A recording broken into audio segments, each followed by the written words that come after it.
إن الحمد لله نحمده ونستعينه ونستغفره ونعوذ بالله من شرور أنفسنا ومن سيئات أعمالنا من يهده الله فلا مضل له ومن يضلله فلا هادي له وأشهد أن لا إله إلا الله وحده لا شريك له وأشهد أن محمدا عبده ورسوله.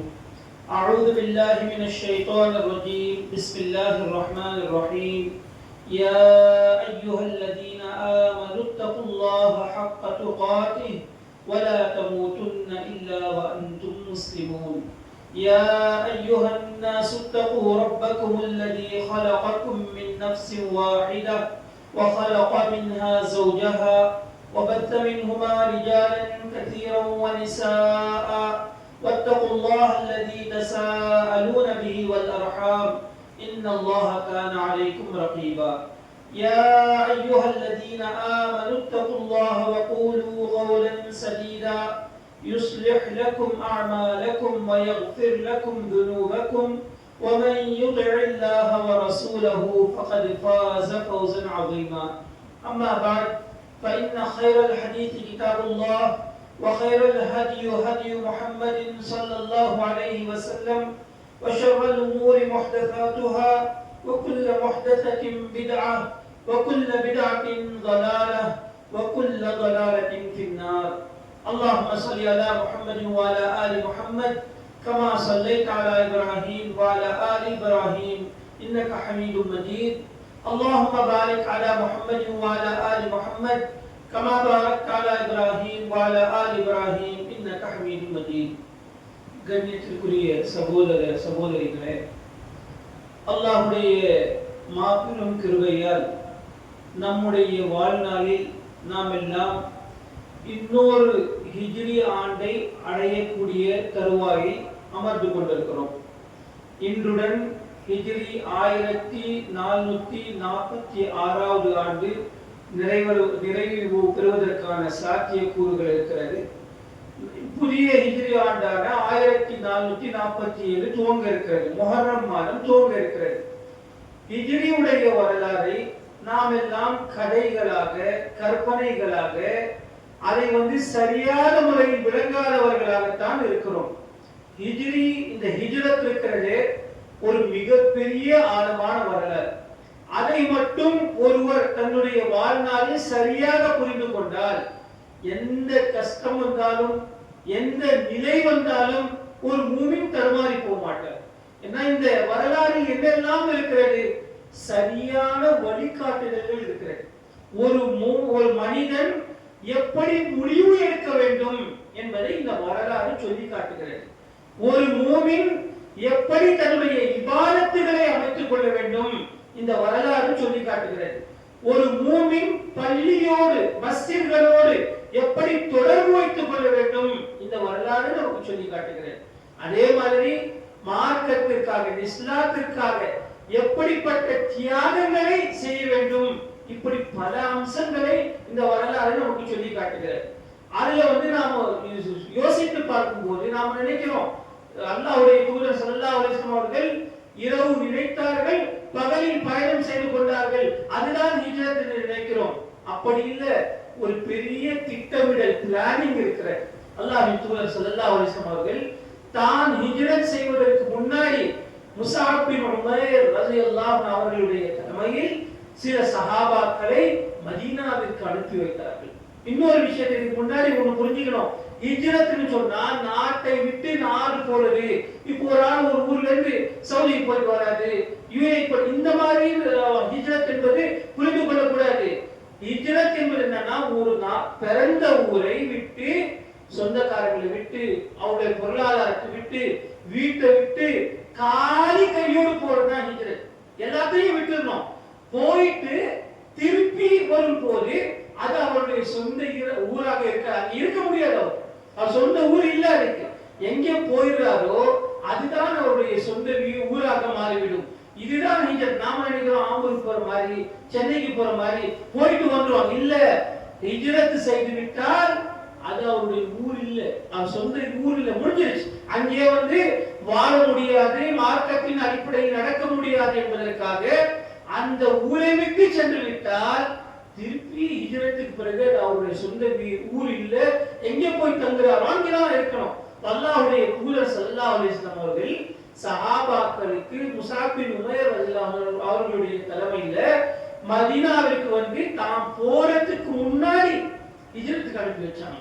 ஹிஜ்ரத் செய்து அனுப்பி வைத்தார்கள். அவங்க என்ன செஞ்சாங்க? அங்கே போய் களப்பணியை செய்தார்கள். அங்கே போய் மதீனாவில் இருந்தவர்களுக்கு இஸ்லாத்தை எடுத்து சொன்னார்கள். அதிலேயும் இஸ்லாத்திலே எதை முக்கியமா எடுத்து சொன்னாங்க? குர்ஆனை ஓதி காட்டினார்கள். மதீனாவில் இருந்த அன்சாரி நபி தோழர்கள், அந்த சஹாபாக்கள் சொல்லி காட்டுகிறார்கள், அல்லாஹ்வுடைய தூதர் ஸல்லல்லாஹு அலைஹி வஸல்லம் அவர்கள் வரதுக்கு முன்னாடி எங்களிடம் முஸஅப் பின் உமைர் ரலியல்லாஹு அன்ஹு அவர்கள் வந்தார்கள். அவர்களுடைய தலைமையில் ஒரு குழு வந்தது, சஹாபாக்களுடைய குழு. அவர்கள் எங்களுக்கு குர்ஆனை ஓதி கொடுத்தார்கள். குர்ஆனில் நாங்கள் ஓத கற்றுக்கொண்டோம், மனப்பாடம் செய்து கொண்டோம். அடுத்த வருடம் அல்லாஹ்வுடைய தூதர் ஸல்லல்லாஹு அலைஹி வஸல்லம் அவர்கள் மதீனாவுக்கு வரதுக்குள்ள எங்களுக்கு சப்ஹிஸ்ம ரப்பிக்கல் ஆலா தொழுகையில ஓதுற ஜும்மால அதுல இருந்து எடுத்து எங்களுக்கு எல்லாம் குர்ஆனுடைய வசனங்கள் மனப்பாடமாக இருந்தது. அப்போ அந்த நேரத்துல முதலில் ஒரு ரசூலுல்லாஹி ஸல்லல்லாஹு அலைஹி வஸல்லம் அவர்கள் வேலை செய்றாங்க. இதுதான் நாம செய்ய வேண்டியது. நம்முடைய வீட்டில் தீன் வேண்டுமா, மார்க்கம் வேண்டுமா, நம்முடைய குடும்பத்துல எல்லாமே அல்லாஹ் ரசூல் முறைப்படி சொன்ன முறைப்படி வாழணுமா, அப்ப முதலில் நாம சொல்லிக் கொடுக்க வேண்டியது குர்ஆன். அந்த பணியைத்தான் அல்லாஹ்வுடைய தூதர் ஸல்லல்லாஹு அலைஹி வஸல்லம் அவர்கள் செய்தார்கள். ஒழுங்காக குர்ஆனை ஓத சொல்லி தர வேண்டும். அதே இப்போ சில பேர் ஓதுறாங்க, அவன் ஒழுங்கில்லாம எப்படி ஓதணுமோ அதை ஓத மாட்டேங்கிறாங்க. வரத்திலில் குர்ஆன தர்தீலா, குர்ஆனை அல்லாஹ் ஓதுங்கள் என்று சொல்லவில்லை. ரத்திலில் குர்ஆன், குர்ஆனை ஓதுங்கள், தர்தீலா அதை ஓதக்கூடிய முறைப்படி ஓதுங்கள் என்று அல்லாஹ் தஆலா சொல்லி காட்டுகிறார். அந்த முறையை நம்ம குழந்தைகளுக்கு சிறிய வயது முதல் நாம் சொல்லி தர வேண்டும். குர்ஆனோடு அந்த தொடர்பு இருக்க வேண்டும். குர்ஆனோடு தொடர்பு இல்லை என்று சொன்னால் நாம மார்க்கத்துல பெரிய பெரிய பேச்சை பேசிக் கொண்டிருந்தாலும் நான் ஒரு நாளைக்கு ஒரு ஆயத்தும் ஓத மாட்டேன், ஆனா பேச்சு மட்டும் பெருசா இருக்கு. ஒரு நாளைக்கு 3 முறை காலையில காலையிலும் மாலையிலும் ஓத வேண்டும், இரவில் தூங்கும் போதும் ஓத வேண்டும் என்று அல்லாஹ்வுடைய தூதர் ஸல்லல்லாஹு அலைஹி வஸல்லம் சொல்லி கொடுத்தார்கள். அதை நான் ஓத மாட்டேன், ஆனா நான் அதை செய்யறேன், எனக்கு இது தெரியும், அந்த வரலாறு தெரியும் என்று சொன்னால் குர்ஆனோடு தொடர்பு இல்லாத எதை பேசினாலும் அவரிடம் முழுமையான ஈமான் உள்ளதா, அது அவருக்கு அதை சொல்லக்கூடிய தகுதி இருக்கிறதா என்றுதான் நமக்கு மார்க்கம் கேட்கிறது. அப்போ ஹிஜ்ரத் நமக்கு சொல்லி தரக்கூடிய முதல் பாடம், எங்கே நீங்கள் ஆரம்பித்தாலும் குர்ஆனோடு ஆரம்பியுங்கள், குர்ஆனோடு தொடர்பு வைத்துக் கொள்ளுங்கள், குர்ஆனுக்காக நீங்கள் களப்பணி செய்யுங்கள். உங்களுடைய குழந்தைகளுக்கும் மஹல்லாவிலும் பெண்களுக்கும் வீட்டில் உள்ளவர்களுக்கும் குர்ஆனை சொல்லிக் கொடுங்கள். ஒரு காலத்துல நம்ம ஊர்ல என்னன்னா பெண்களுக்கு எல்லாம் கல்யாணம் பண்ணி கொடுக்கிறதுக்கு முன்னாடி உஸ்தாது இருப்பாங்க, பெரிய அதத்துகள் எல்லாம் இருக்கிறார்கள், அவர்களை கேட்டு தெரிந்து கொள்ளுங்கள். அந்த உஸ்தாது என்ன செய்வாங்கன்னா அந்த பெண்ணுக்கு கல்யாணம் பண்ணி கொடுக்கிறதுக்கு முன்னாடி குர்ஆன் ஓத வருதா என்று நல்லா ஓத தெரியுதான்னு சொல்லி அது தெரிஞ்சாலும் ஒரு முறை அவங்ககிட்ட ஓதிக்கொள்ளுங்கள் என்று அதை பழக்கப்படுத்தி விட்டு தான் கல்யாணம் பண்ணி கொடுப்பாங்க. இன்னைக்கு ஆலிமாக்கள் ஏராளமான இருக்கக்கூடிய நம்முடைய ஊர்ல எல்லா பெண்களுக்கும் குர்ஆன் ஓத வருதா, எல்லா குழந்தைகளுக்கும் ஓத வருதா? இன்னைக்கு ஆலிமாவுடைய மதரசாக்களுக்கு நம்முடைய ஊரில் பஞ்சம் இல்லை. நல்ல அறிவு சொல்லி தரக்கூடிய மதரசாக்கள் தாராளமாக இருக்கின்றன. மதரசாவே இல்லாத நேரத்தில் உஸ்தாதுகளை கொண்டு சொல்லி கொடுக்கப்பட்ட அந்த குர்ஆனுடைய தரமும் அப்போ இருந்த அந்த வீரியமும் இப்போது இருக்கிறதா? இப்போ எல்லா குழந்தைகளும் அப்படி ஓதுறாங்களா? சின்ன வயசுலயே 10-15 சூறாக்களை மனப்பாடம் செய்து கொள்ளக்கூடிய நிலையில் குழந்தைகள் இருந்தார்களே, இன்னைக்கு அந்த நிலைமை இருக்குதா? இல்ல. நாம பெருமையாக குர்ஆனோடு தொடர்பு வைத்துக் கொண்டிருந்த ஊரின் பெருமையோடு பேசிக்கொண்ட ஊர்ல இன்னைக்கு அதை விட்டெல்லாம் நாம் தடம் மாறி சென்று கொண்டிருக்கிறோம். அப்ப குர்ஆனோடு நம்முடைய தொடர்பு எவ்வளவு இருக்கிறது என்பதை இந்த ஹிஜ்ரத் வரலாறு நமக்கு நினைவுபடுத்துகிறது. அதே மாதிரி ரசூலுல்லாஹி ஸல்லல்லாஹு அலைஹி வஸல்லம் அவர்கள் எதை செஞ்சாலும் திட்டமிட்டு தான் செய்வார்கள். எதுவுமே நினைச்சாங்க போன அப்படி இல்ல. அல்லாஹ் ரப்பல் ஆலமீன் அவர்களுக்கு நீங்கள் இந்த பகுதிக்கு ஹிஜ்ரத் செய்ய வேண்டும் என்று கனவில் தெரிவித்த பிறகு கூட சொல்லிட்டாங்க, உடனே பெட்டியை கட்டுங்கள் அப்படி போகல. முஸாப் பின் உமைர் ரலியல்லாஹு அன்ஹு தலைமையில் அனுப்பிவிட்ட பிறகு மதீனாவில் இருந்து அவர்களுடைய பயணத்தில் எவ்வளவு பிளானிங், எவ்வளவு அழகான திட்டமிடல். சஹாபாக்களுக்கு குழு குழுவாக எப்படி அனுப்பி வைத்தார்கள். இறுதியாக தான் அபூபக்கர் ரலியல்லாஹு அன்ஹு அவர்களோடு சேர்ந்து பயணித்த அந்த நிலம் இருக்கிறதே, இன்றைக்கு வரலாற்று ஆசிரியர்கள் இன்னைக்கு கூட அதை படிப்பவர்கள் ஆச்சரியத்தோடு அந்த காலத்துல இவ்வளவு ஸ்டெப் பை ஸ்டெப்பா இவ்வளவு நுணுக்கமாக ஒரு பயணத்தை அமைத்துக் கொள்வார்களா என்று சொல்லக்கூடிய அளவுக்கு அவருடைய பயணம் இருந்திருக்கிறது. அவங்க 2 பேரும் பயணிக்கும் போது தன்னுடைய வீட்டில் அலி ரலியல்லாஹு அன்ஹு அவர்களை விட்டு அவர்கள் சென்ற விதம், அவர்களை கொலை வெறியோடு அந்த மக்கத்து காவலர்கள் தேடிக்கொண்டிருக்கும் போது அவர்கள் மதீனாவுக்கு பயணம் செய்த விதம் இருக்கிறது. அந்த மக்காலிருந்து மதீனாவுடைய நார்மலான ஒரு ரூட்ல போகாம வேற இந்த வழியில மதீனாவுக்கு பயணமே செய்ய முடியாது என்று சொல்லக்கூடிய ஒரு வழியை தேர்ந்தெடுத்தார்கள். அங்கே போய் அதிலிருந்து அல்லாஹ்வுடைய தூதர் ஸல்லல்லாஹு அலைஹி வஸல்லம் நுணுக்கமே படித்தான். அவங்க இப்படிதான் இருந்தாங்க. என்ன மனிதனுக்கு அல்லாஹ் தஆலா அறிவை கொடுத்திருக்கிறார். அந்த அறிவை பயன்படுத்தி முதலில் என்ன செய்யணும்? அல்லாஹ் ஒரு காரியத்தை நமக்கு செய்யணும்னு சொன்னா அல்லாஹ்வின் மீது தவக்கல் இருக்க வேண்டும், அல்லாஹ்வின் மீது முழு நம்பிக்கை இருக்க வேண்டும். அதற்கு அடுத்ததாக அல்லாஹ்விடம் நாம் துஆ கேட்க வேண்டும் அந்த காரியத்திற்காக. மூன்றாவதாக இந்த 2ஐயும் செய்துவிட்டு அறிவை நம்ம கூட யூஸ் பண்ணணும். அறிவு இல்லாம ஒரு விஷயத்தை செய்துவிட்டு கை சேதப்படுவதை அல்லாஹ்வுடைய தூதர் ஸல்லல்லாஹு அலைஹி வஸல்லம் விரும்பல. ஒருவர் ஒரு காரியத்தை செய்தார், ஒரு நபித்தோழர் அல்லாஹ்வுடைய தூதர் ஸல்லல்லாஹு அலைஹி வஸல்லம் காலத்துல ஒரு விஷயத்தை செய்து அவர் சில பொருளாதாரத்தை இழந்து விட்டார், கை சேதப்பட்டு விட்டார். பட்டவர்கள் அவர் சொன்னார், ஹஸ்புனல்லாஹ் வ நிஅமல் வக்கீல், அல்லாஹ் போதுமானவன், அவன்தான் சிறந்த பாதுகாவலன் என்று சொன்னார். இதை கேட்டுவிட்டு அல்லாஹ்வுடைய தூதர் ஸல்லல்லாஹு அலைஹி வஸல்லம் சொன்னார்கள், அலைக பில் கையிஸ், அறிவோடு நடந்து கொள், அல்லாஹ் போதுமானவன், அவன் நல்ல பாதுகாவலன் என்று அவர் சொல்லும் போது கோட்டை விட்ட பிறகு இவர் கை வச்ச பிறகு சொல்ல அல்லாஹ் போதுமானவன், அல்லாஹ் தருவான்னு சொன்னா அவர் அல்லாஹ்வுடைய தூதர் ஸல்லல்லாஹு அலைஹி வஸல்லம் சொன்னார்கள், அலைக பில் கையிஸ், அறிவோடு நடந்து கொள்ளுங்கள். நீங்க உங்களுடைய புத்தியை யூஸ் பண்ணி இங்க எல்லாம் போனா இப்படி எல்லாம் நடக்கும் என்று முன்பே தெரிந்து விட்டால் அதெல்லாம் செய்யக்கூடாது. நீங்க அறிவை யூஸ் பண்ணி எல்லாம் செஞ்சு அப்ப கூட தப்பு நடக்கும், அப்ப கூட காரியம் கை மீறி போவோம். பைதா கலபக அலைக்கல் அம்ர், காரியம் கை கூடி நீங்க எல்லாம் அறிவோடு சிந்தித்து மீறி போனா அப்போ சொல்லணும், ஹஸ்புனல்லாஹ் வ நிஅமல் வக்கீல், அல்லாஹ் போதுமானவன், அவன்தான் சிறந்த பாதுகாவலன். சும்மா எதுவுமே செய்யாம சுப்ஹானல்லாஹ் அல்ஹம்துலில்லாஹ் என்று சொல்வதை மார்க்கம் நமக்கு கற்றுத்தரல. இன்றைய நம்முடைய நிலைக்கு முஸ்லிம்கள் அப்படியே பின்தங்கி இருக்கிறோம். அதை இருக்கிறோம், அதுக்கு செய்ய வேண்டிய பணிகள் இருக்கிறது, களத்தில் ஆக்க வேண்டும். அதெல்லாம் செஞ்சாதான் அல்லாஹ் நமக்கு வெற்றியை தரும். நாம சும்மா ஈமான் கொண்டு விட்டோம், நமக்கு அல்லாஹ் சோதிப்பானா, இதில் எப்போ நஸ்ரும் மினல்லாஹ் வ ஃபத்ஹுன் கரீப், அவருடைய உதவி சமீபத்தில் இருக்கிறது என்று வீராப்பு பேசிக் கொண்டிருப்பதை அல்லாஹ் தஆலா நமக்கு கற்றுத்தரல. அல்லாஹ்வுடைய தூதர் ஸல்லல்லாஹு அலைஹி வஸல்லம் அவர்கள் கற்றுத்தரல. எந்த ஒரு காரியமாக இருந்தாலும் அதில் விவேகம் இருக்க வேண்டும், நுணுக்கத்தை கடைபிடிக்க வேண்டும். அல்லாஹ்வின் மீது நம்பிக்கை வைத்துவிட்டு துஆ செய்துவிட்டு அடுத்ததாக நம்ம அறிவை பயன்படுத்தி நம்முடைய அறிவை எது சரின்னு சொல்லுதோ அதுக்கப்புறம் தான் செய்யணும்.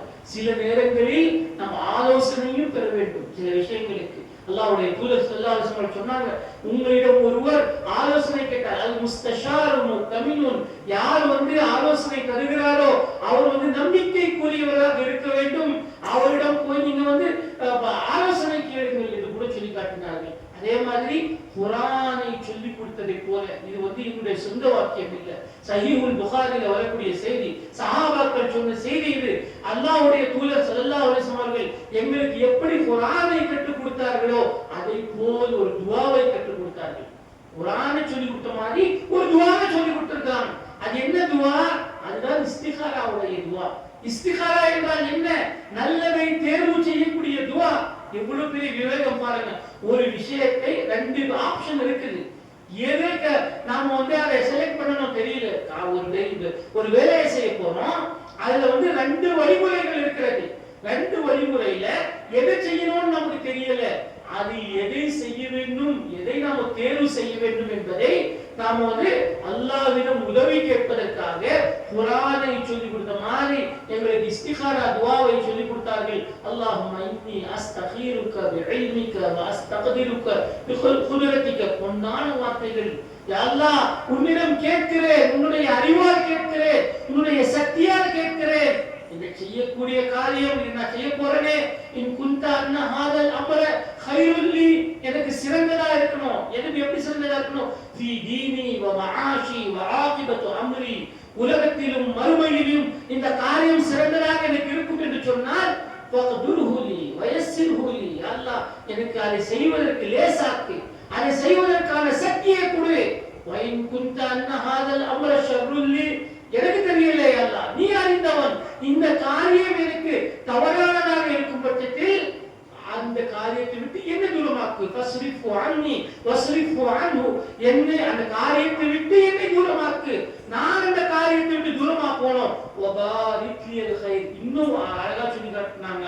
ஒரு விஷயத்தை நம்ம தேர்வு செய்ய போறோம், அது தப்பு, இந்த துஆ ஓதிட்டோம், தப்புன்னு பட்டுச்சு, விட்டுறோம், கொஞ்ச நாளைக்கு பிறகு செஞ்சா நல்லா இருக்குமே அப்படின்னு சிந்தனையே வரக்கூடாதான். ரசூலுல்லாஹி ஸல்லல்லாஹு அலைஹி வஸல்லம் கேட்க சொல்றாங்க, வபாரிக் லில் கைர ஹைது கான கும்ம அர்ஜினி பி, யா அல்லாஹ் எனக்கு பரக்கத்தை கொடு, என்னை பொருந்தி கொள்ளக்கூடிய, பின்னாடி நான் வருத்தப்படக்கூடாது, நான் அதுக்காக வேண்டி கை சேதப்படக்கூடாது, அந்த மாதிரி முடிவு எடுக்கக்கூடிய ஒரு ஆற்றலை கொடு என்று நபிகள் நாயகம் ஸல்லல்லாஹு அலைஹி வஸல்லம் அவர்கள் அழகான துஆவை குர்ஆனை சொல்லி கொடுத்த மாதிரி அவர் முடிவை எடுப்பதற்கு இப்படி சொல்லி கொடுத்திருக்காங்களே. ஃபைதா அஸம்த, இப்படி எல்லாம் முடிவு எடுத்து விட்டு நீங்கள் ஒரு காரியத்தில் உறுதியா செய்யணும்னு பிஸ்மில்லாஹ் சொல்லி எடுத்தீங்கன்னா ஃபைதா அஸம்த ஃபதவக்கல் அலல்லாஹ், நீங்கள் உறுதியோடு முடிவு எடுத்து விட்டால் அல்லாஹ்வையே சார்ந்திருங்கள், அல்லாஹ்வின் மீது தவக்குல் வையுங்கள். இன்னல்லாஹ யுஹிப்புல் முத்தவக்கிலீன், அல்லாஹ் அல்லாஹ்வை சார்ந்திருப்பவர்களை அல்லாஹ் நேசிக்கிறான் என்று அல்லாஹ் சொல்லி காட்டுகிறான். ஆனால் இந்த பாடம் எல்லாம் ஹிஜ்ரத்தை சொல்லி கொடுக்கிறேன், ஒரு விவேகத்தை சொல்லி கொடுக்கிறேன், முடிவு எடுக்கக்கூடிய திறமையை நமக்கு சொல்லி கொடுக்கிறது. இதையெல்லாம் நாம அந்த பாடத்தை பெற்றோமா? குழந்தைகளுக்கு சொல்லி கொடுத்தோமா? வீட்டிலே உள்ளவர்களுக்கு சொல்லி கொடுத்தோமா? அதே மாதிரி அல்லாஹ்வை சார்ந்திருக்க வேண்டும் என்பதை வார்த்தைகளால் சொல்லாமல் நிஜ வாழ்க்கையில் அந்த ஹிஜ்ரத்துடைய பயணத்தில் அல்லாஹ்வின் தூதர் ஸல்லல்லாஹு அலைஹி வஸல்லம் அவர்கள் எப்படி விளக்கி காட்டினார்கள். அல்லாஹ்வுடைய தூதரோடு அபூபக்கர் ரலியல்லாஹு அன்ஹு அவர்கள் ரெண்டு பேருமே சேர்ந்து சௌர் என்ற குகையிலே இருக்கும் போது, மதீனாவுக்கு போகக்கூடிய வழி மக்கால் என்று வேறு வழி, சௌருடைய குகை இருப்பது வேறு வழி, ஏன்னா அந்த மாற்று பாதையை தேர்வு செய்து மதீனாவுக்கு போய் சேரணும் என்ற முடிவுல அல்லாஹ்வுடைய தூதர் ஸல்லல்லாஹு அலைஹி வஸல்லம் இருக்கிறாங்க. அந்த சவுல் என்ற குகையில அபூபக்கர் எல்லாம் இருக்கிறாங்க. அவங்களோட அல்லாஹ்வுடைய தூதர் ஸல்லல்லாஹு அலைஹி வஸல்லம் இருக்கிறார்கள். எதிரிகள் வந்து கொண்டிருக்கிறார்கள். அவங்க வந்து அவங்களை வந்து இப்ப கீழே இருக்கிறவங்க பாக்குறாங்க, மேல சத்தம் கேட்குது, யாரோ வராங்க, அடிக்க வராங்க, நம்முடைய நிலைமை அவ்வளவுதான் என்று சொல்லும் போது அபூபக்கர் எல்லாம் இருக்கிறாங்க. மேல உள்ளவர்களுக்கு கீழே குனிஞ்சி பார்த்தாங்கன்னா தெரியும், குகையா இருக்கு, அவங்க பார்க்கல. ஆனா கீழே இருக்கிறவங்களுக்கு சத்தம் கேட்கிறது. உடனே அபூபக்கர் எல்லாம் சொல்றாங்க, நாங்க இப்போ மாட்டிக்கொண்டோம். முடிஞ்சு போச்சு. ஏன்னா இனி நம்ம மீறக்கூடிய ஓடக்கூடிய வழி இல்ல, குகையில் இருக்கிறோம், நாங்கள் மாட்டிக்கொண்டால் உயிர் போயிடும், கொலை செஞ்சிடும், அந்த நிலைக்கு வந்துட்டாங்க. அப்ப ரசூலுல்லாஹி ஸல்லல்லாஹு அலைஹி வஸல்லம் அவர்கள் அந்த நேரத்திலேயே கூட அந்த தவக்குலை எப்படி சொல்லி கொடுத்தார்கள்? மா ஜன்னுகையா அபூபக்கர், அல்லாஹ் அபூபக்கரே என்ன நினைத்துக் கொண்டீர்கள்? நாங்க 2 பேர் மட்டுமே இந்த குகையில் இருக்கிறோம் நீங்க நினைச்சிட்டீங்களா? அல்லாஹு தாலிசுஹுமா, எங்களோடு சேர்ந்து மூன்றாவதாக அல்லாஹ் இருக்கிறான் அப்படின்னு நீங்க நினைக்காதீங்க, நாங்க 2 பேர் மட்டும் சொல்லி அதை அல்லாஹ் தஆலா சூரத்து தௌபாவில் சிலாகித்து சொல்லி காட்டுகிறார். தன்னுடைய கால லி ஸாஹிபிஹி, தன்னுடைய தோழரை பார்த்து அவர் சொன்னார், லா தஹஸன், நீங்கள் கவலைப்பட வேண்டாம், இன்னல்லாஹ மஅனா, நம்மளோடு சேர்ந்து அல்லாஹ் இருக்கிறான். இங்க அஸ்பாபுக்கு, இங்க புற காரணங்களுக்கு இங்க வேலை இல்ல, கையில அடிப்பதற்கு ஒண்ணும் இல்ல, சப்போர்ட் பண்றதுக்கு மக்கள் இல்ல, ஓடி போறதுக்கு வழி இல்ல, நிர்கதியாக இருக்கிறோம். இப்படி இருந்தாலும் தளர்ந்து போக கூடாது, அல்லாஹ் நம்மோடு இருக்கிறார். மூன்றாவதாக அல்லாஹ் இருக்கிறார். அபூபக்கரே தளர்ந்து போய் விடாதீர்கள். அவர் வருத்தப்பட்டு சொல்லும் போது அல்லாஹ்வுடைய தூதர் ஸல்லல்லாஹு அலைஹி வஸல்லம் நிலைமையே என்னவா இருந்திருக்கணும்? நம்ம 2 பேர் இருக்கிறோம், ஒரு ஆள் வந்து அவர் பயந்து போறாரு. அப்ப என்ன நினைப்போம்? நான் தைரியமா தான் இருந்தேன், அவரு வந்து கொஞ்சம் லூஸ் ஆயிட்டாரு, அதனால நானும் கொஞ்சம் லூஸ் ஆயிட்டேன் அப்படின்னு தானே சொல்லுவோம். அவருடைய அந்த தவக்குலுக்கு பாடத்தை சொல்லி கொடுக்கிறார். அவர் கீழே இருந்தாலும் பயப்படாதீங்க, லா தஹஸன், பயப்படாதீங்க, அல்லாஹ் கூட இருக்கிறான், எல்லாரையும் இருக்கணும், என்ன நடந்தாலும் அல்லாஹ் நமக்கு வழிகாட்டுவான் என்ற தைரியத்தை அபூபக்கர் ரலியல்லாஹு அன்ஹு அவர்களுக்கு அல்லாஹ்வுடைய தூதர் ஸல்லல்லாஹு அலைஹி வஸல்லம் பாடம் நடத்தினார்களே, அதையெல்லாம் ஹிஜ்ரத்துடைய பாடத்தில் அடக்கம். ஹிஜ்ரத்துடைய பயணத்தில் இதெல்லாம் அடக்கம். இந்த பாடங்களை எல்லாம் நாம் படிக்க வேண்டும். நம்முடைய வாழ்க்கையில அல்லாஹ்வை சார்ந்து இருக்கணும், அவர் திட்டமிடல் இருக்கணும். நம்ம வந்து கஷ்டப்பட்டாலும் அது குறிப்பாக இஹ்லாஸ் இருக்கணும். இஹ்லாஸ் இல்லாம ஹிஜ்ரத்தே செஞ்சாலும் அல்லாஹ் எடுத்துக்க மாட்டான். புகாரியில வரக்கூடிய முதல் செய்தி இந்த ஜும்மாவில நீங்கள் நிறைவுரை கேட்டிருக்கலாம், இன்னமல் அஅமாலு பின்னியாத், ஒவ்வொரு அமல்களுடைய அடிப்படையே என்ன? நியத்து தான், எண்ணங்கள் அடிப்படையில் தான் அமல்கள் இருக்கிறது. ஃபமன் கான ஹிஜ்ரத்துஹு ஃபீ துன்யா, இவ்வளவு கஷ்டப்பட்டு நாட்டை விட்டு போனாலும் அவர் துனியாவிற்காக செய்தார், அது அல்லாஹ் கூலி தர மாட்டான்.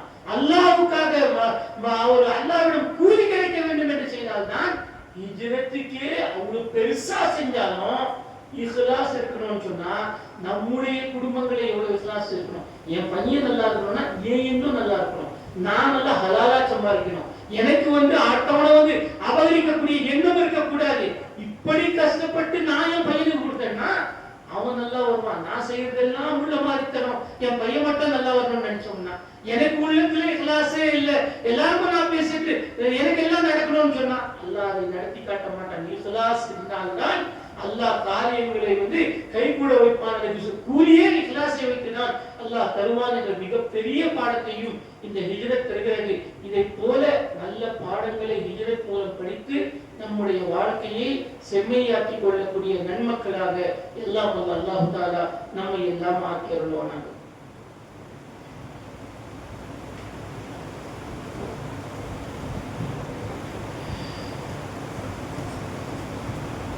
அல்ஹம்துலில்லாஹ். கண்ணியத்திற்குரிய சகோதர சகோதரிகளே, இந்த ஹிஜ்ரத் தரக்கூடிய மிக மிக ஒரு உன்னதமான பாடம் என்னவென்று சொன்னால், அல்லாஹ்வுடைய தூதர் ஸல்லல்லாஹு அலைஹி வஸல்லம் அவர்கள் மதீனாவில் போய் இறங்கின உடனே அவங்க செஞ்ச முதல் வேலையே மஸ்ஜிதை கட்டியதுதான் முதல் வேலை. மஸ்ஜித் குபாவை முதலாக அல்லாஹ்வுடைய தூதர் ஸல்லல்லாஹு அலைஹி வஸல்லம் கட்டினார்கள். பின்னர் அதற்கு அப்புறம் மஸ்ஜிது நபவி தன்னுடைய கையால் அவ்வளவு கஷ்டப்பட்டு சஹாபாக்களை கொண்டு அந்த மஸ்ஜிதை கட்டினார்கள். இந்த இந்த வரலாறு எல்லாம் நமக்கு சொல்லி காட்டுறது என்ன? மதீனாவுக்கு வந்த பிறகு அந்த மதீனாவில் உள்ளவர்கள் அவர்களை வரவேற்றார்கள். தலஅல் பத்ரு அலைனா என்ற அந்த பாடலை, அந்த அரபியுடைய வாசகத்தை நாம் எல்லாம் கேட்டு மகிழ்ந்திருப்போம். அவங்க வரும்போது அவர்களை வரவேற்கும் விதமாக மதீனாவில் இருந்த அன்சாரி தோழர்கள் அல்லாஹ்வுடைய தூதர் ஸல்லல்லாஹு அலைஹி வஸல்லம் அவர்களை வந்து பாடி வரவேற்றார்கள். பாடினா மியூசிக் நினைச்சுக்காதீங்க, தன்னுடைய வாயால் அதை நஸம் சொல்லும் இல்லை, அப்படி பாடி வரவேற்றார்கள். அந்த வரவேற்ற பிறகு அந்த குபாவை அல்லாஹ்வுடைய தூதர் ஸல்லல்லாஹு அலைஹி வஸல்லம் அவர்கள் கட்டி எழுப்பினார்கள். அந்த கட்டிட பள்ளிக்கு அந்த மஸ்ஜிது நபவி கட்டின பிறகு கூட ஒவ்வொரு சனிக்கிழமையும் அல்லாஹ்வுடைய தூதர் ஸல்லல்லாஹு அலைஹி வஸல்லம் அவர்கள் குபாவிலே வந்து 2 ரக்காத் தொழுதுவிட்டு தன்னுடைய வாழ்நாளிலே சென்றிருக்கிறார்கள் என்ற வரலாறு எல்லாம் பார்க்கிறோம். அப்போ ஒரு மூமின் தான் இருக்கிற ஏரியால ஒரு மூமினாக இருக்கிறார், ஒரு முஸ்லிமாக இருக்கிறார்னா அவருக்கு அதிகமான தொடர்பு மஸ்ஜிதோடு இருக்கணும். இதுதான் இந்த ஹிஜ்ரத் சொல்லி கொடுக்குது. நாம நம்முடைய தொடர்பு மஸ்ஜிதோட எப்படி இருக்குது? வெள்ளிக்கிழமை 2வது குத்பா எப்போ முடியுதோன்னு பார்ப்போம், அப்ப மஸ்ஜிதுக்கு வந்துடும். இல்லனா வெள்ளிக்கிழமை ஜும்மால அல்லாஹ் அக்பர் கையை கட்டிட்டா அப்ப இதுதான் மஸ்ஜிதோடு இருக்க தொடர்பு இருக்கக்கூடிய முறையா? மஸ்ஜிதோடு எப்படி இருக்கணும்னா ஒரு அசான் சொல்லிவிட்டு நாம தொழுது விட்டு போயிட்டோம்னா அடுத்த அசான் சொல்லுவாங்களா நாம மஸ்ஜிதுக்கு போக மாட்டோமா என்ற ஆசை இருக்க வேண்டும். அல்லாஹ் தஆலா எப்படி அல்லாஹ்வின் தூதர் ஸல்லல்லாஹு அலைஹி வஸல்லம் எப்படி சொல்லி காட்டினார்கள்? அல்லாஹ் மறுமையில 7 சாராருக்கு அர்ஷின் நிழலில் இடத்தை கொடுப்பான் என்று சொன்னார்களே, அதுல ஒரு சாரார் யாரோ? அவங்க ரஜுலுன் கல்புஹு முஅல்லகுன் ஃபில் மசாஜித், அவர்களுடைய உள்ளங்கள் பள்ளியால் பிணைக்கப்பட்டிருக்கும். வீடு எப்படி அவங்க வந்து ஒரு ஆளு காலையில் வீட்டை விட்டு போனாருன்னா சாயங்காலம் கட்டால வந்து வீட்டுக்கு போனப்பா, அது என்ன மர்மா இல்லையா? அந்த மாதிரி இன்னைக்கு ஃபஜர் வந்து விட்டது, காலை நேரம் வந்து பள்ளிக்கு போனோம். ரசூலுல்லாஹி ஸல்லல்லாஹு அலைஹி வஸல்லம் சொன்னார்கள், நீங்கள் ஒருவரை மஸ்ஜிதில் கண்டால் அவருடைய ஈமானுக்கு சாட்சி சொல்லுங்கள். ஈமானுக்கு சாட்சி சொல்றது மஸ்ஜிதில் நீங்கள் ஒருவரை கண்டால் தான். அப்போ நம்ம எங்க மஸ்ஜிதோட எவ்வளவு தொடர்பு வைத்துக் கொண்டிருக்கிறோம்? நம்முடைய மஸ்ஜிதுகளுக்கு எத்தனை இன்னைக்கு 5 வேற தொழுகையில எத்தனை முறை நம்ம மஸ்ஜிதுக்கு போறோம்? வெளியூருக்கு போனாலும் ஒரு காலம் இருந்தது, வெளியூருக்கு போனாங்கன்னா மஸ்ஜிதை தேடுவாங்க. எதுக்கு தேடுவாங்க?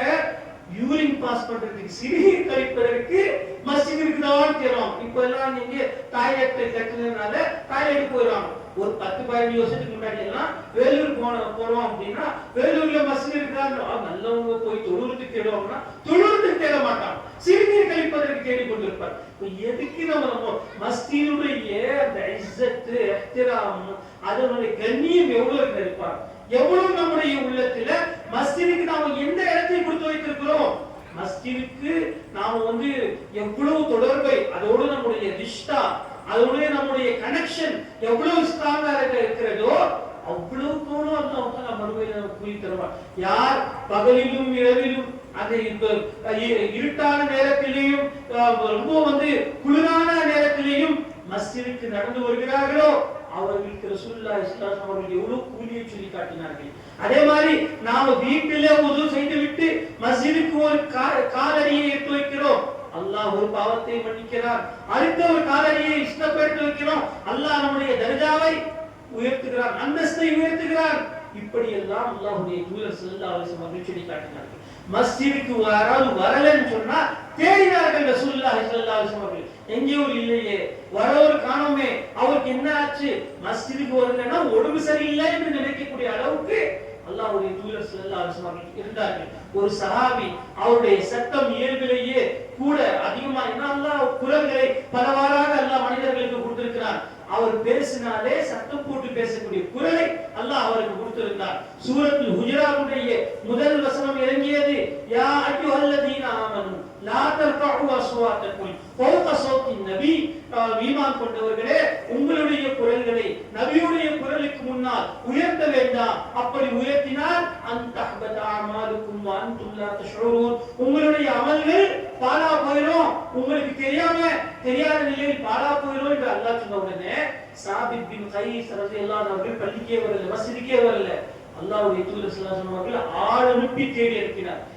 போங்க தேடுங்க, சாபித் எங்கே இருக்கிறார், அவரை அழைத்து வாருங்கள். வீட்டுல போய் அவர் அழுது இருக்கிறார். என்ன, நான் நரகவாதியாக விட்டேன் என்று அழுகிறார், காரணத்தை சொல்கிறார். அல்லாஹ்வுடைய தூதர் ஸல்லல்லாஹு அலைஹி வஸல்லம் வந்து சொன்ன பிறகு அவங்க போய் சொல்லுங்க, இன்னக லஸ்த மின் அஹ்லின் நார் வலாகின்னக மின் அஹ்லில் ஜன்னah. அவர் நரகவாதி இல்ல, அவர் சொர்க்கத்துக்குரியவர், அவருக்கு ஜன்னத் கிடைக்கும். அவருடைய குரல் அல்லாஹ் அப்படி கொடுத்திருக்கிறான். அவர் வேணும்னே சத்தம் போட்டு பேசுறவர் இல்ல. கூட்டிட்டு வாங்க, மஸ்ஜிதுக்கு கூட்டிட்டு வாங்க. கூட்டிட்டு வந்தாங்க. இதுதான் மஸ்ஜிதோடு இருக்கக்கூடிய தொடர்பு. இன்னைக்கு ஒரு ஆள் மஸ்ஜிதுக்கு வரலன்னா அந்த பாய்க்கு என்ன ஆச்சோ, ஹாஸ்பிட்டலுக்கு போயிட்டாரோ, உடம்பு சரியில்லாம போயிச்சோ, யாருக்கு ஏதாவது கஷ்டமோ என்று தேடக்கூடிய முஹல்லா நம்முடைய முஹல்லாவாக மாறிவிட்டால் எவ்வளவு பெரிய அல்லாஹ் பரக்கத்தான முஹல்லா வைப்பான். நம்முடைய காரியங்களை எவ்வளவு லேசாக்கி விட்டுருவான். இன்னைக்கு சும்மா பேருக்கு மலைக்கு ஒதுங்குற மாதிரி சொன்னாங்க இல்லையா, பேருக்கு ஒதுங்கக்கூடிய நிலையில மஸ்ஜிதுகள் இருக்கிறது. அதை போல் இல்லாமல் மஸ்ஜிதோடு நெருங்கிய தொடர்பு வைத்துக் கொள்ளக்கூடியவர்களாக நாம் இருக்க வேண்டும் என்பதையும் ஹிஜ்ரத் சொல்லி காட்டுகிறது. இன்னொரு முக்கியமான செய்தியை இந்த ஹிஜ்ரத் நமக்கு சொல்லி காட்டுகிறது. அதுதான் சுயமரியாதை. ஒரு மனிதன் இஸ்ஸத்தோடு வாழணும், கண்ணியத்தோடு வாழணும். அடுத்தவங்ககிட்ட கையெழுந்த கூடாது, சும்மா கிடைச்சாலும் வாங்கக்கூடாது. சும்மா வந்து இப்போ ஒரு பொருளை விற்கிறாங்கன்னு வைங்களேன், வாங்கறதுக்கு கொஞ்சம் யோசிப்பாங்க. சும்மா கொடுக்குறாங்கன்னா எனக்கு ஒண்ணு கொடு, என் பையனுக்கு ஒண்ணு சொல்லாமையா, சும்மா கிடைச்சா 2 கொடுங்க, ஃப்ரீயா கிடைச்சா 4 கொடுத்தாலும் அந்த மாதிரி ஒரு மூமின் நாக்கை தொங்க போட்டு கொண்டு ஃப்ரீயா கிடைச்சா வாங்க அலையக்கூடிய நிலையில இருக்க மாட்டான். அல்லாஹ்வுடைய தூதர் ஸல்லல்லாஹு அலைஹி வஸல்லம் காலத்துல அப்துல் ரஹ்மான் பின் அவுஃப் ரலியல்லாஹு அன்ஹு அவர்கள் மதீனாவுக்கு ஹிஜ்ரத் செய்து சென்றார்கள். மக்கால இருந்தவர் மதீனாவுக்கு போனார். அவருக்கு ரசூலுல்லாஹ் என்ன செஞ்சாங்கன்னா, அன்சாரி முஹாஜிர்கள் யாரெல்லாம் வந்தார்களோ அவங்களோடு சேர்ந்து அன்சாரி தோழரை ஒருத்தரை வந்து சேர்த்து விட்டாங்க. இவர்களுக்கு நீங்க பொறுப்பு, இவருக்கு நீங்க பொறுப்பு, இவங்களோட நீங்க இருக்கணும். அப்துல் ரஹ்மான் பின் அவுஃப் ரலியல்லாஹு அன்ஹு அவர்களோடு சாத் ரலியல்லாஹு அன்ஹு அவர்களை அல்லாஹ்வுடைய தூதர் ஸல்லல்லாஹு அலைஹி வஸல்லம் அவர்கள் நீங்க இவரோடு இருக்கணும்னு சொன்னா சாத் ரலியல்லாஹு அன்ஹு கூட்டிட்டு போறார். அப்துல் ரஹ்மான் பின் அவுஃப் கூட்டிட்டு போய் என்ன சொல்றாரு தெரியுமா, அப்துல் ரஹ்மான் அவர்களே, என் சொத்துல பாதி உங்களுக்கு ஃப்ரீயா கிடைக்குதுங்க, ஃப்ரீயா கஷ்டப்பட்டு இல்ல, ஹிஜ்ரத் செஞ்சு வந்துட்டீங்க, சொத்துல பாதி உங்களுக்கு எடுத்துக்காங்க. இதோ என்னுடைய மனைவிமார்கள், இவங்களை யார் உங்களுக்கு பிடிக்குமோ, அவருக்கு யார் பிடிக்கலையோ நான் விட்டு நீங்க கட்டிக்க சொல்லல, உங்களுக்கு யார் பிடிக்குமோ சொல்லுங்கள், நான் தலாக் விட்டு விடுகிறேன், நீங்கள் அவர்களை மணந்து கொள்ளுங்கள். எவ்வளவு பெரிய அதுக்கு மனசு வேணும். நம்ம வீட்டுல ஒரு 2 நாள் ஒரு மெஹமான் வந்து தங்கிட்டா உயிரை வாங்கலாம்னா 2 நாளா தகர மாட்டேங்கிறான், சொல்றோமா இல்லையா? ஏதோ ஒரு தேவைக்கு உடம்பு சரியில்லாம சாதாவோ படுமாவோ அவங்க கூட்டிட்டு வந்து வீட்டுல வச்சுக்கிட்டோம். 15 நாள் அவங்களுக்கு வச்சு அம்மா சொல்றாங்கன்னா யாரும் அவங்களுக்கு இல்ல பாக்குறவங்க எங்களுக்கு வந்து நம்ம உதவி செய்யணும்னா நம்ம மனசு அப்படியே என்ன ரோதனை வந்தா காப்பாங்க அப்படிதான் நினைக்கிறோம். நம்ம இருக்கிற வேலைக்கு இவ்வளவு வச்சு ஒரு தலையில கட்டி அழுகணும், சும்மா வீட்டுல வச்சு ட்ரீட்மெண்ட் பண்ணிட்டு நினைக்கிறோமே, நம்ம வீட்டுல ஒரு ஓரமா ஒரு இடம் கொடுக்கறதுக்கு, அதுவும் கொஞ்ச நாளைக்கு கொடுக்கறதுக்கு நம்முடைய மனசு இவ்வளவு வலிக்குது. அவர் சொல்றாரு, என்னுடைய மால்ல பாதி உங்களுக்கு, என்னுடைய மனைவிமார்களே யார் பிடிக்கல சொல்லுங்க, தலாக விட்டுற, நீங்க கல்யாணம் பண்ணிக்கங்க. அவர் பாருங்க சுயமரியாதை படித்தவர், சும்மா கிடைக்குதேன்னு வாங்கல. அல்லாஹ் உங்களுக்கு பரக்கத் செய்வானாக. சாதே எனக்கு வேணாம், உங்க பொருளாதாரத்தை நீங்க வச்சுங்க, எல்லாமே அல்லாஹ் உங்களுக்கு பரக்கத் செய்வானாக. எனக்கு நீங்க என்ன செய்யணும் தெரியுமா, இங்க மார்க்கெட் எங்கே காட்டுங்க, கடை தெருவு எங்கே காட்டுங்க. அங்கே என்னதான் வியாபாரம் செஞ்சாலும் ஊர்ல பழக்கம் இல்லாத உங்களுக்கு யாராவது பொருளை வாங்குவாங்களா? இவர் ஊருக்கு புதுசு. அப்துல் ரஹ்மான் பின் அவுஃப் அவர்கள் வியாபாரி, நல்ல அவருக்கு வியாபார நுணுக்கங்கள் இருந்தவர், ஆனா ஊருக்கு புதுசு. அந்த ஊருக்கு புதுசா ஒரு ஆள் வந்தா யாரும் அவர்கிட்ட வாங்குவாங்க, எல்லாம் பார்த்துட்டே போங்க, யாரோ ஊருக்கு புதுசா வியாபாரி இருக்கிறார். பழக்கப்பட்டு முகங்கள் எல்லாம் தெரிந்த பிறகு கொஞ்சம் 4 பேருக்கு சலாமை சொல்லி பழகின பிறகு வேணா அந்த 4 கஸ்டமர் வருவாங்க, வாங்கிட்டு போவாங்க. ஆனா அவர் சொல்றாரு, அல்லாஹ் உங்களுக்கு பரக்கத்தை செய்யட்டும், எனக்கு கடை தெரு பஜாரை காட்டுங்க, நான் இங்கே போய் சம்பாதிச்சுக்கிறேன். போறாரு, அவர் சம்பாதிக்கிறாரு. கொஞ்ச நாள் பொறுத்து அல்லாஹ்வுடைய தூதர் ஸல்லல்லாஹு அலைஹி வஸல்லம் வந்து புதிய துணியே போட்டுட்டு வந்தார். புது துணியை போட்டு அட்டை போட்டு வந்து நிக்கிறாரு. அப்துல் ரஹ்மான் பின் அவுஃப் அவர்களே, மணக்கிறீங்களே மாதிரி கேட்கறா, இன்னைக்கு வித்தியாசமா கல்யாணம் ஆயிடுச்சு எனக்கு. அவரு சொல்றாரு, இன்னைக்கு நிக்க அவர் அவ்வளவு கஷ்டப்பட்டு சம்பாதிச்சு வந்தாலும் கல்யாணம் எவ்வளவு சிம்பிள் பாருங்க. நம்ம சமுதாயத்துல எது சாதாரணமா செய்யணுமோ அது நிறைய காசு செலவு பண்ணுவோம், எதுக்கு செலவு செய்யணுமோ அது காசு செலவு செய்ய மாட்டோம். அப்போ அவங்க வந்து சொல்றாங்க, கல்யாணம் ஆயிடுச்சு, அல்லாஹ் பரக்கத் செய்வானாக, அல்லாஹ் ஒரு பொருளாதாரத்தை கொடுத்திருக்கான், ஒரு ஆட்டையாவது அறுத்து வலிமா கொடுங்கள் என்று அப்துல் ரஹ்மான் பின் அவுஃப் ரலியல்லாஹு அன்ஹு அவர்களுக்கு சொல்ற அளவுக்கு சொந்த காலில் நின்றார். இது நம்ம செய்யணும். நம்ம செஞ்சு நம்முடைய குழந்தைகளுக்கு வாயில சொல்லக்கூடாது, செயல்ல செஞ்சு காட்டணும். செயல்ல யாரும் சும்மா கொடுத்தாலும் வேணாம். நமக்கு வந்து சும்மா சும்மா கொடுக்கறதெல்லாம் நம்முடைய பொருள் இல்ல, நாம உழைத்து பெற்றால்தான் அதனால் நம்முடைய பொருளாதாரம் என்ற அந்த எண்ணத்தை இந்த ஹிஜ்ரத் நமக்கு ஆழமாக பதிய வைக்கிறது. இதை போல ஏராளமான பாடங்கள் இந்த ஹிஜ்ரத்தை வந்து நம்ம பேசிக்கொண்டே போகலாம். நாம் இன்று தெரிந்து கொண்ட இந்த சில விஷயங்களை, இந்த ஹிஜ்ரத்தில் நாம் கற்றுக்கொண்ட விஷயங்களை நாம் நம்முடைய வாழ்நாளில் செயல்படுத்துவோம். அல்லாஹ் தஆலா நம் அனைவர்களுக்கும் அவனும் அவனுடைய தூதர் ஸல்லல்லாஹு அலைஹி வஸல்லம் அவர்களும் சொன்ன முறைப்படி வாழக்கூடிய நன்மக்களாக ஆக்கியருள்வானாக. ஆமீன். வாஹிரு தஅவானா அல்ஹம்துலில்லாஹி ரப்பில் ஆலமீன்.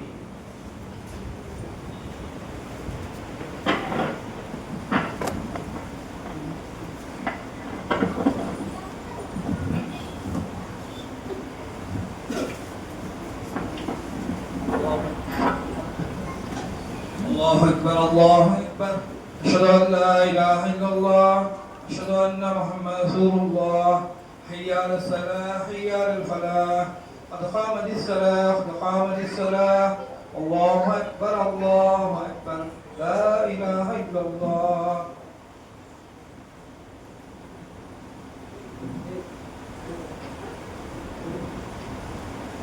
الله أكبر.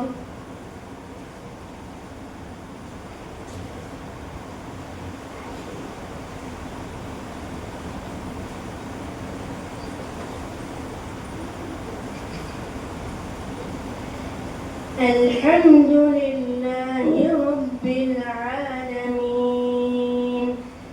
الرحمن الرحيم مالك يوم الدين إياك نعبد وإياك نستعين اهدنا الصراط المستقيم صراط الذين أنعمت عليهم غير المغضوب عليهم ولا الضالين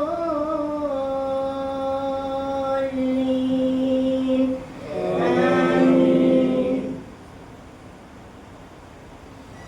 يا أيها الذين آمنوا إذا نودي للصلاة من يوم الجمعة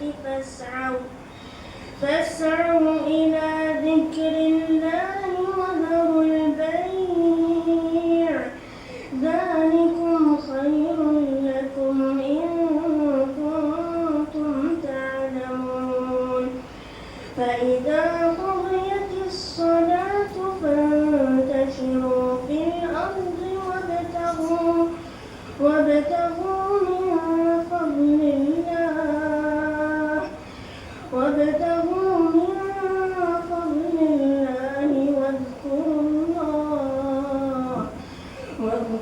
الله كثيرا لعلكم تفلحون. وإذا رأوا تجارة أو لهوا انفضوا إليها وتركوك قائما قل ما عند الله خير من اللهو ومن التجارة والله خير الرازقين. الله أكبر.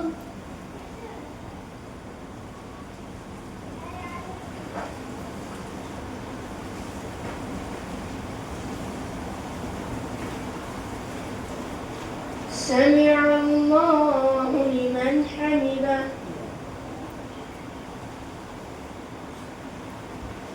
الله أكبر.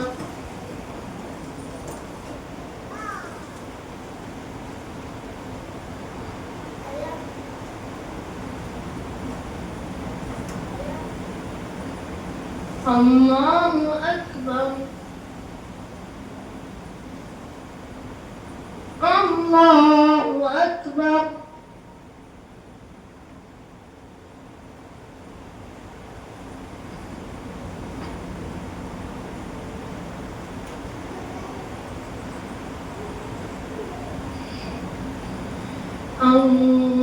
الله أكبر الحمد لله رب العالمين الرحمن الرحيم مالك يوم الدين إياك نعبد وإياك نستعين اهدنا الصراط المستقيم صراط الذين أنعمت عليهم غير المغضوب عليهم ولا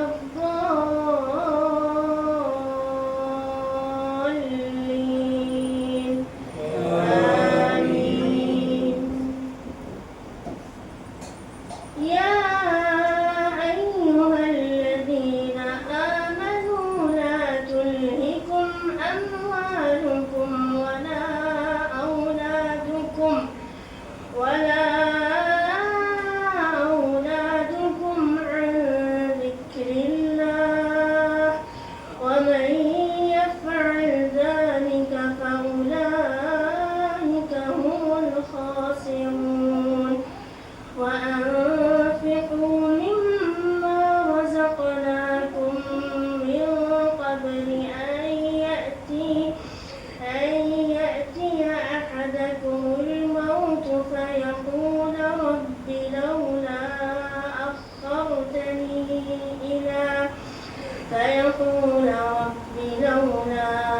أخرتني إلى أجل قريب فأصدق وأكن من الصالحين ولن يؤخر الله نفسا إذا جاء أجلها والله خبير بما تعملون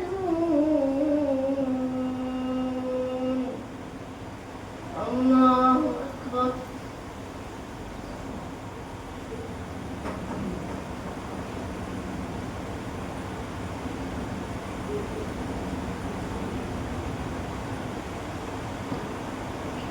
سمع الله لمن حمده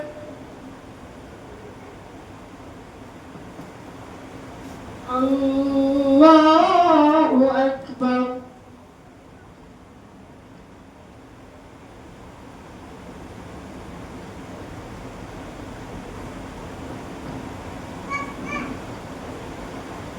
الله أكبر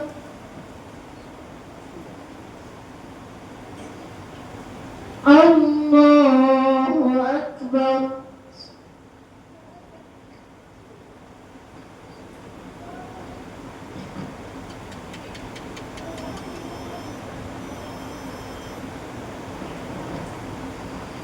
الله أكبر